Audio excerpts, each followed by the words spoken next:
Being an adoptee removed from your Indigenous community means that you lose the people who can teach you your culture, language, and spiritual ways of life. Losing your Indigenous community means that as you grow and realize who your people are, that you will be on the outside looking in for quite some time. I thought that when I had the opportunity to reunite with my birth family as an adult, that it would instantly help me to learn about and reconnect to my Indigenous heritage, but it wasn't that easy.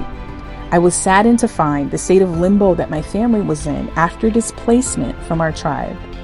Once I realized that my family hadn't been able to retain the culture and language and the pain that this caused them, I made the decision to try hard to understand why my family had experienced separation from the Saginaw Chippewa Indian tribe.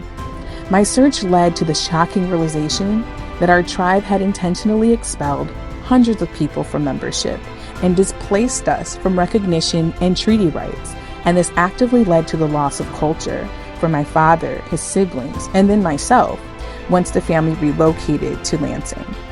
I decided to start intentionally journeying back into finding my tribal community around 2012 with no real clue of how to do it. It has been a life-changing experience marked by many emotions, and I'm still seeing the depths of how challenging it is to face intergenerational trauma. It has required a lot of courage and often felt like unfamiliar territory. I became involved in activism against the discrimination of Native Americans through mascots and logos in non-Native schools and sports teams. I began reading whatever books I could find about Ojibwe people, Native people in general. I attended culture camp with the Little River Band in Manistee with my children and was open to accepting the teachings, gifts, and guidance of those who accepted us and where we were on this journey. Along the way, I developed a passion for learning Anishinaabemowin and creating beadwork and regalia. These things helped to feed my hunger for knowledge and belonging and led me to organically build community with those around me who were on their path. Learning what it means to be Indian can be very confusing.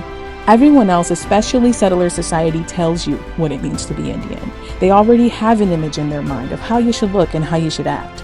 I eventually learned that being Indian is who you are already, and reconnecting to your culture is something that everyone is doing in some way. We've all been separated and removed on some level, and we all can extend help to pulling each other back in. I'm grateful I decided to start the intentional journey of seeking my Indigenous community. I'm feeling much more grounded and have a better sense of belonging, and I now feel that it's truly okay for me to feel connected to my nativeness. I've recovered something that is invaluable, and I'm grateful for others who are understanding, accepting, and patient with me and continue to be, as my journey will never be done. Being reconnected to your community is an essential part of knowing who you are and where you come from. And if you are yearning to be on this journey, Giya Bagel, keep going.